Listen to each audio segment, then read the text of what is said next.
So I wrote this list of why to consider shifting your priorities from the external to the internal. So here are just some thoughts I had. If your dog doesn't have much training stamina, it might not be due to the reasons you think. So some people say, oh, my dog's breed, that breed doesn't have much mental stamina or physical stamina. It's possible it's that, but it's also possible that your training focus is too dogmatic. Okay, that's a play on words, but yeah, it might too rigid for that dog's learning style, that dog may benefit from rewarding stuff that you wouldn't reward with the dog that has more stamina, that you just, that you reward. Let's say you're trying to get rear feet and you get one rear toenail. With that kind of dog, you'd reward that. With the dog that's got a lot of resilience and will keep working no matter what, then you wouldn't reward it. So it's really adjusting what you're doing and experimenting. So if you've never been one to reward what you would call a failed behavior in a training session because it doesn't make sense from a trainer perspective, play around with it. If you're focusing on your dog's inner state not only, but mainly, see what that does. If you see that, for instance, your dog failed because he was staring at you instead of at the mat, or that for whatever reason you feel like you want to give the dog a reward, some encouragement, see what happens if you follow your intuition and you focus on your dog's mental state. And I find that my intuition leads me to reward some failures, and yet my dogs still progress and learn, and I can do really long training sessions. So I think that part of the reason my dogs have good stamina is because of this non-rigid perspective on what I'm going to reward and what I'm not. I don't have that set up front. It's organic and it evolves. And like I've said, if a training session is not going well, which I showed a long training session that a lot of it was terrible, my dogs, they were fine, and it was the setup that was wrong. And the next day, Dakota's understanding of the task at hand had dramatically improved. So something really good was learned in that session, even though I considered it kind of a failure in terms of the success rate being too low for what I wanted. So again, it's just keep watching your dog and letting them show you, what they're getting from what you're doing. And it might be a day-to-day change that you just think, wow, something's different today. And you got to reflect on what you did different yesterday. And Karen's writing, work the dog in front of you. Absolutely. This is the key. And the dog in front of you is ever changing, just like you are ever changing. That we are not in the same mood, in the same mental freshness or physical, freshness every time we train.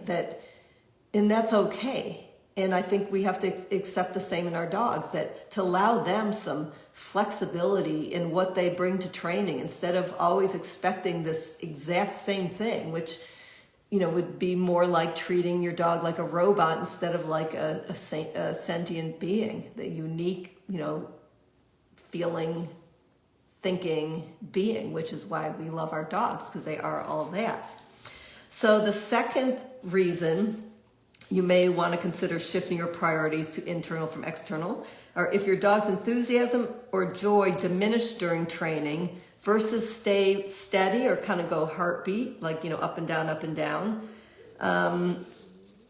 even when a session is a total bust due to your poor setup or due to some environmental thing that just happened that you didn't expect, like all of a sudden pelicans arrive or, whatever that would be.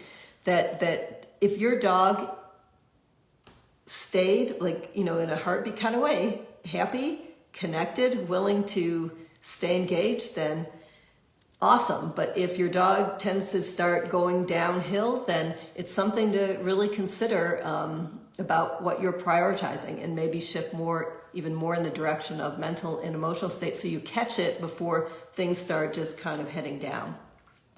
3, if your dog isn't progressing in the actual physical skill that you're training. So if you are just stuck and you can't move beyond a certain point in your training,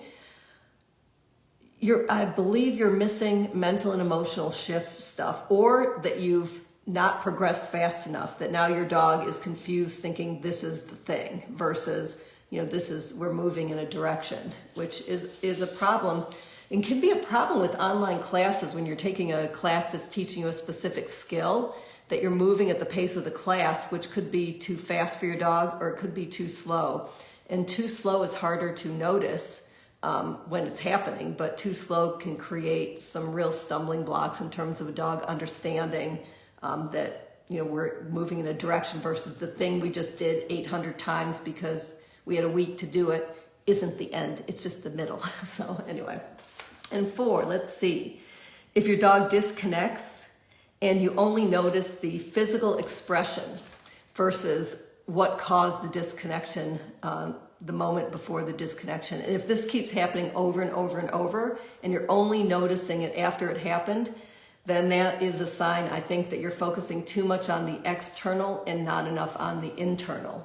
Because the internal is going to give you a glimpse into the cause versus the effect, which is the thing we see.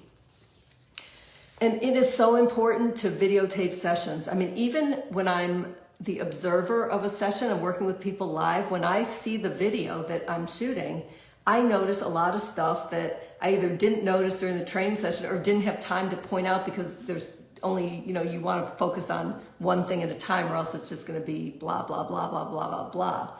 So it is so important, even if you delete the videos after you watch them a couple times, so you don't overload your phone, definitely watch them and you will see so many training errors. And the great thing about it is you're going to realize, wow, I can have all these training errors and my dog is still with me and still working and still learning. So you're going to see all these things that you're doing that are not like what you think you're doing in your mind. And you will benefit greatly from knowing that you don't have to be perfect, but that you can strive for slightly closer to perfection from where you are, which may be surprisingly terrible. Which brings up one other point. It is so important to be kind and compassionate towards ourselves about these mistakes. And the reason I shared that clip from the Chris and Rue video is this is what I'm talking about in there. So please listen to it. I think it's super, super important and relevant to all of us in all areas of life, including dog training. So 6 minutes, well worth watching. Please do. Let's see. I did already talk about that it is so good to train skills you don't need. So there are people here who aren't into agility who are training search and rescue dogs. I trained Dakota. His main thing was going to be search and rescue. I felt like he was born for it. He was a natural, and yet I was going to do agility on the side, and so I trained everything I could think of. I did all these scent games, and I'm going to share some of those here just because they are so fun for dogs, and again, they're a great... my dogs are barking at something. I will have to... Okay, you guys! They're at the front. I don't know what they're barking at. Well... Oh, good dogs. They're quiet for a second. That all of these scent games can be played indoors. So again, they're fantastic for a snowy, rainy day. And, talk about learning to read our dog's body language when they're looking for scent articles in the house. And you can even, get other people, get 2 socks from somebody put one in a baggie, put one, hide one, don't touch it so you don't mix your own scent with it. Okay, you guys. Lil, Dakota. Good, quiet. It's just a super fun thing for dogs to be able to use a sense that's so, the big part of their brain is focused on their nose. So that's another fun thing you can do with your dogs. And, I can't say it often enough that it's so much easier to get good at prioritizing joy and enthusiasm, inner state, when we don't have an outer goal attached to what we're training.